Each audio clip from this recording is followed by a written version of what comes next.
Jim Kennedy is president of 3 Consulting. Jim works in the mining industry and offers consulting services to the mining and financial industries. He and John actually work together and have worked together for years on various bills and pieces of legislation dealing with rare earths and thorium. A lot of you probably know both of them. So John and I are going to handle this together, and we're going to try, I think you're going to see a lot of complementary thought here, because the reality is the U.S. used to lead the world. The U.S. and France were world leaders in rare earths. We owned all the IP, all the technologies, all of the extraction processes, all the metallurgy, and some things happened to us, and apparently nobody was paying attention, and the entire industry was swept away. So we're going to look at, can we fix it? How did it happen? Does it matter? So we have an economy here, and we all have really nice lifestyles.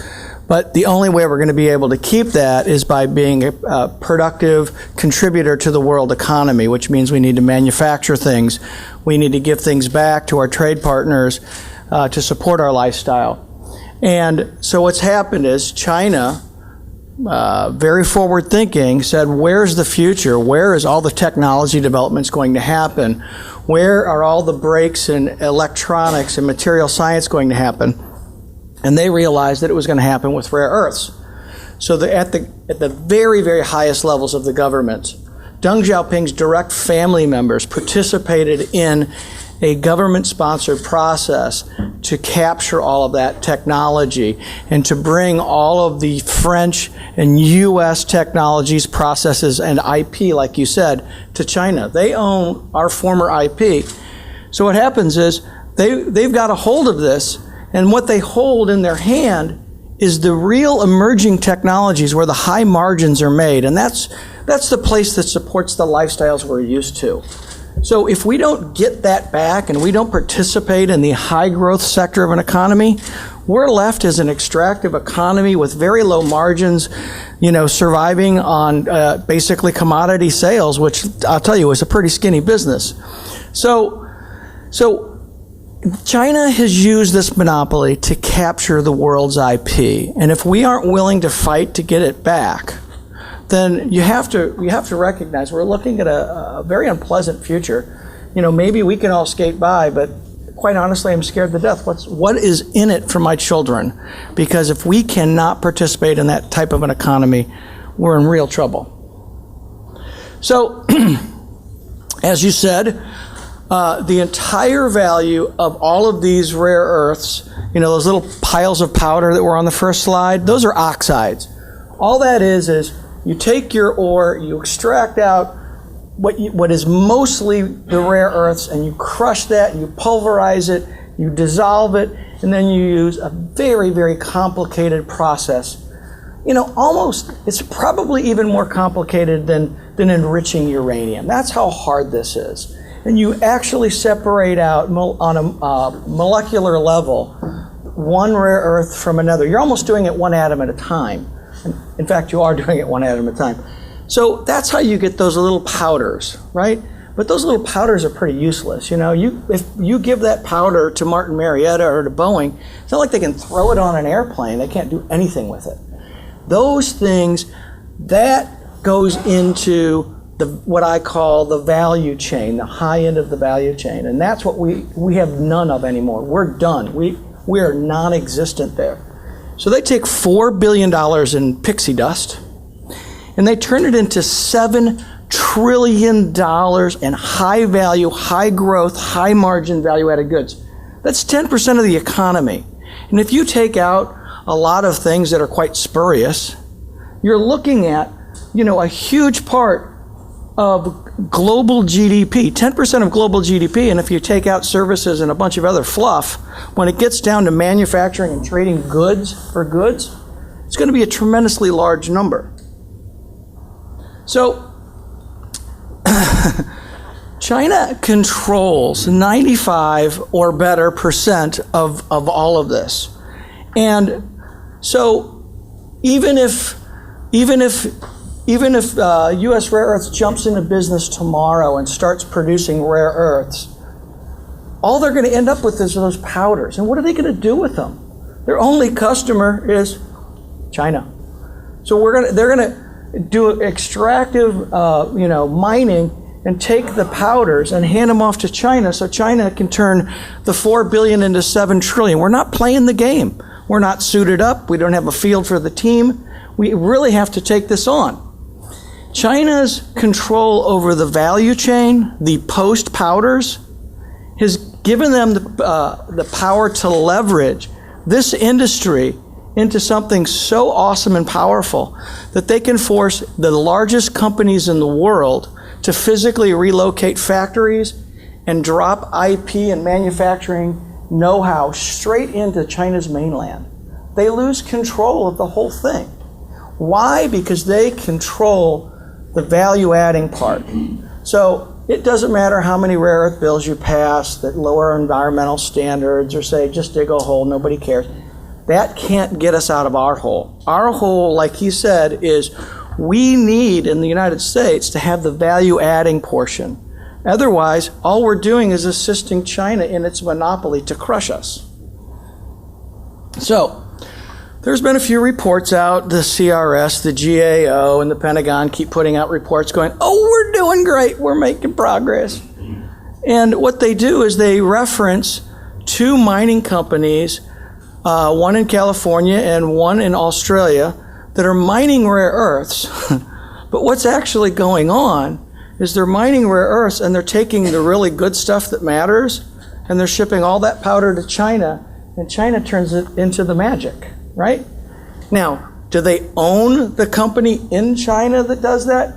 Yes. So they tell everybody, hey, we're doing everything. But that's not really going to work on that F-35 or any defense weapon or anything else. In fact, it only works when it works for them. So you can't be dependent on China. You can't say, oh, that's a U.S.-owned company in China, problem's fixed. No, because China, in fact, still ends up controlling the whole game.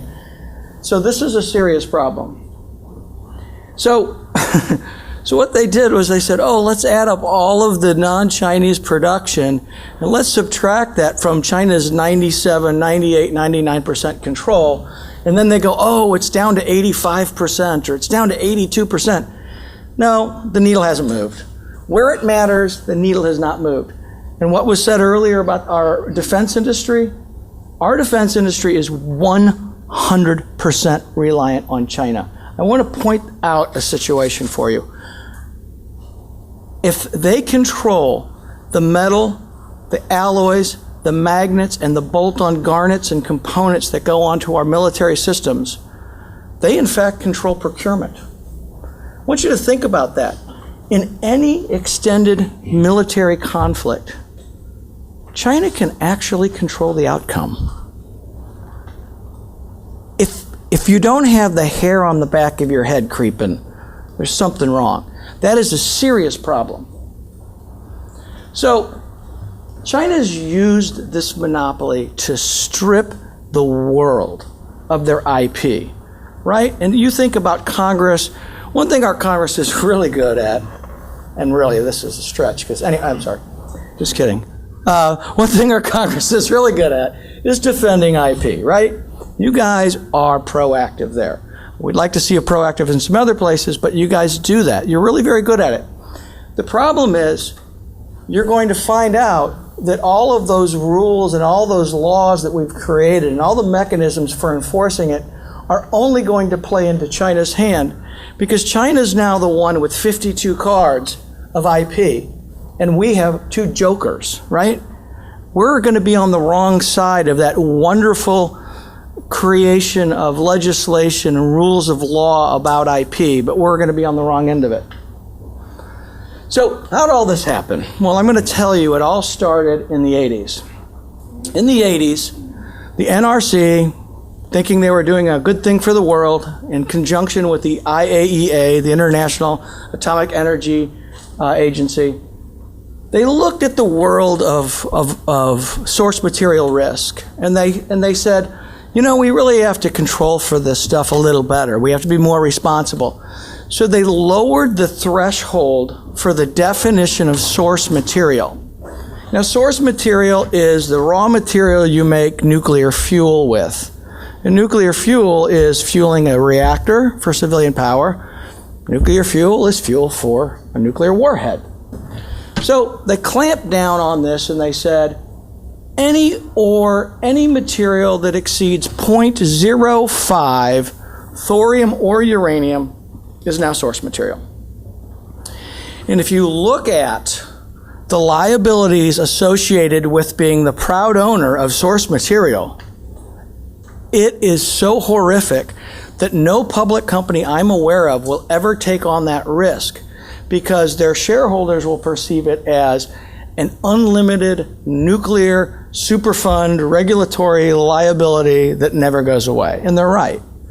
And so what happens is when this happened, all of these domestic producers of rare earths who were producing these wonderful rare earths that had the full spectrum, all the heavy stuff, well, their customers no longer wanted to accept the material, because when the customer would take the material and extract out the rare earths they wanted, they had a little pile of thorium.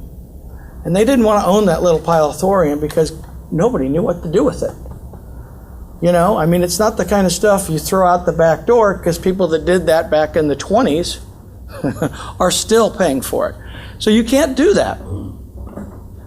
So what happens is this source material rule basically pretty much crushed the domestic supply of rare earths.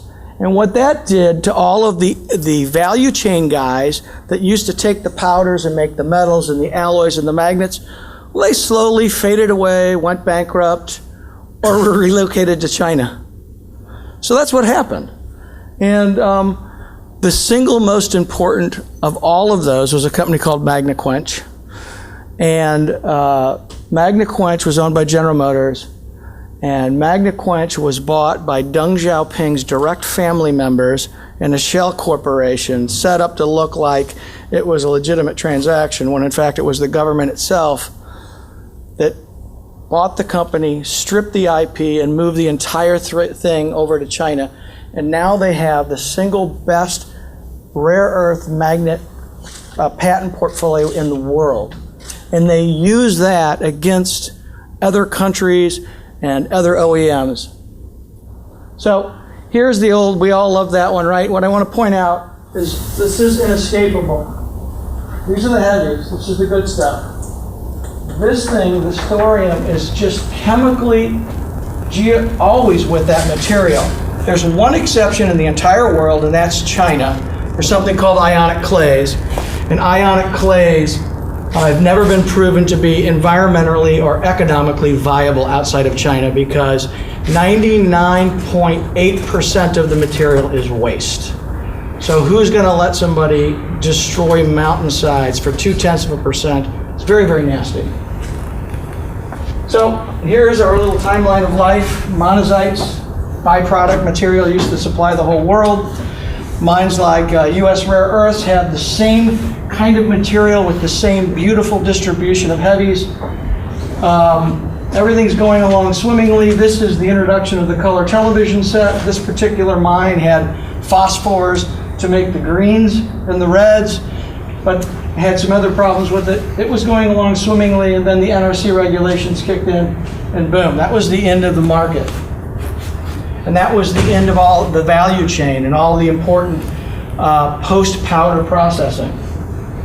So the costs associated with the stuff are so severe that mining companies today literally try to find deposits that don't have thorium. The problem is, when you don't have thorium, I don't know if I can go backwards, you don't have those heavies. It's a real problem. And what the result of that is they end up with an abundance of material that typically sells at or below cost, causing losses. So here's the world market. This is cerium and lanthanum. They're the lightest of the rare earths. Generally speaking, throughout the entire history of the industry, they've sold at a loss, or if in a good market, you could break even with them. They're loss leaders. This is the good stuff. This is the really good stuff. This is the only U.S. mining company mining rare earths today, and anybody else going into the business trying to avoid the thorium liability is going to end up with the same general deposit. What's the problem with this picture? 83% of your product you're selling at a loss. And by the way, these guys are pumping so much of this stuff out that the prices have gone from like break even, about $6 a kilo, to $3 a kilo. So the losses are enormous. And so here's the stuff that matters for the United States. The problem is we have no value chain, and what do? They ship all of that stuff to China to be processed into metals, magnets, and alloys. And until we fix a problem like this, companies like U.S. Rare Earths can never even get into this business. And they have something that actually looks a little bit better than this. Theirs is substantially more attractive than this, but they can't come to market. So anyway, I think I beat that horse pretty good. What happens to all that material that used to go into the value chain? Today it's thrown away. They bury it. Companies literally bury it to avoid the liability. How much? Plenty. So if you want the materials that used to supply a vibrant, healthy rare earth market to come back into the market, you've got to deal with the thorium problem. If you want U.S. producers to go back online and not sell this valuable stuff to China, you've got to fix this thorium problem. Come back by the microphone, Jim. All right. So I think I beat that horse pretty good. Once again, $4 billion into $7 trillion, and you're giving me the evil eye. I'm supposed to hurry up? A little bit. Okay, I want you guys to think about this. Anybody in here who knows China policy understands in China, they have entire cities dedicated to making steel or making potash or whatever. In China, they literally have 2 cities that they call rare earth cities. And in those cities, they have hundreds, they literally have thousands of specialized companies doing every single little thing to those powders to make those magic powders even more magical. And so when a company comes along and tells you, we're going to be a rare earth mine and we're going to build our own value chain, you need to throw them out of their office. They can't do it. It can't be done by an individual company. I mean, we agree, there's no way you can take on a country, right? Here is literally a country who's got more human beings dedicated to the production and value adding of rare earths than we had in the Manhattan Project during World War II. So, taking on China, what are we dealing with? You know, if we want to fix this, we got to look at some facts on the ground. Fact number 1, there's no government money for this, right? Our government's got a lot of problems they need to work out. And jumping on this, we don't see where the money's going to come from. The capital costs necessary to develop a value chain are enormous. I mean, they're tremendous. We're not talking about just setting up a one-off factory. We're talking about basically building a fully integrated system that would be a very large town, right? Maybe even a city. So how do you get, and we need to do it pretty quickly, right? We're not waiting around for organic growth. That could be 20 or 35 years, right? And how are we going to compete with China because they can squash us at any point? So we need to have a way for the end users, the people that need that material, to work together, which means we need to be able to get around some antitrust issues. And ultimately, the thorium liability. So John is going to talk about a solution that we worked with Congressman Stockman's office on, and Senator Manchin and Senator Blunt's office.